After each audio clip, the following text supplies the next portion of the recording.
I've always been a mad drawer. I've always been the one in the class who can draw and been obsessed with drawing. And maybe it's something to do with being an only child. So lots of time spent on my own. And I used to draw. These are some more. Oh, these are just some different ideas for different characters.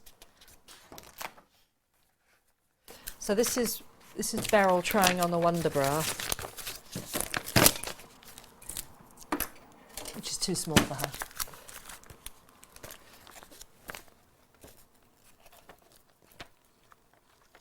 I don't know whether you can see that.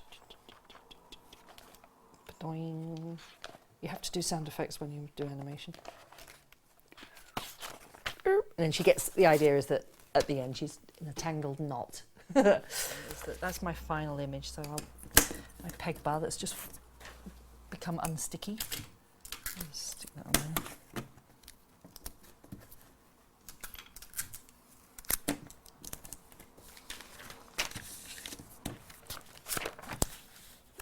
So what I'm trying to do now is these are they're a bit straight on, you know, so I need to try and make her twist and turn a little bit more to get into that final position, because these are a bit straight, a bit boring.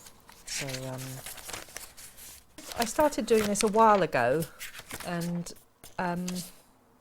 then since I've been doing more storyboarding and thinking more about camera angles and seeing things either from above or below, or you know, you can really play around with camera angles. It's really straight, you know, she's in the middle of the page, and she just sort of acts to camera. So I should have done it on a slight angle or something, and really exaggerated some of the movement a little bit more. But hey ho, there you go. So I've now created that as my last image, which is a little bit more exaggerated. And so between, let's see, so between that and that drawing, I'll put that drawing underneath and that drawing on top. The way I work is I'm going from that to that, so the later drawing is always on the top. Get a sheet of paper. So there's, and what I'll be doing now is working out the in-between position between those two drawings. So get my well-chewed pencil.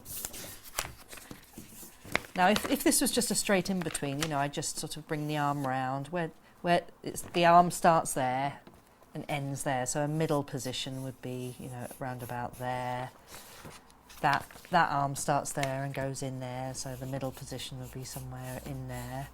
And again, working as loosely as this, because the quicker the better, because then if you make a mistake, you can just rub it out or redo the drawing, and you haven't spent ages doing it, you know.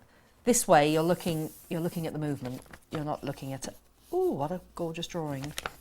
You know, you work into the drawing more when you're happy with the drawing, when it works as a piece of movement.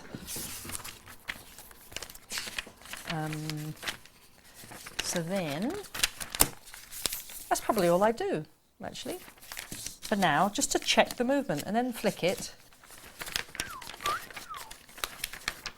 And you have to do the sound effects as you flick. Say, ooh, I'll make her hand come towards the camera. Trusty mirror. Okay, so I'll make it go. And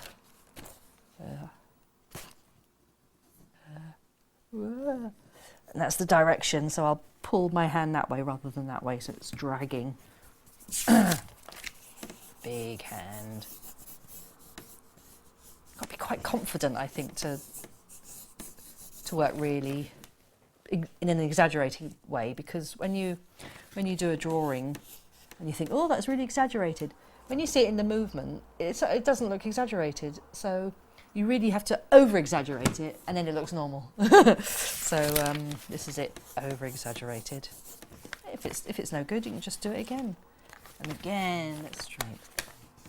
So I'll make her bend down, so she goes down.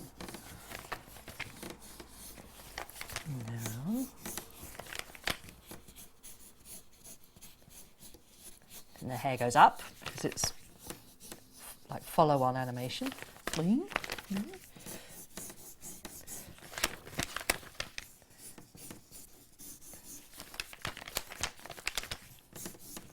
So that's my new in-between. That's how I animate. The other thing I use my mirror for is to check perspective. So I look at the drawing in the mirror, because then it's really hard to see your own bad drawing. You know, when you do a drawing, because you've created it, somehow it sort of looks okay. And then somebody else with a fresh pair of eyes will come along and say, oh, those legs are too short, or those eyes are wonky. And you go, no.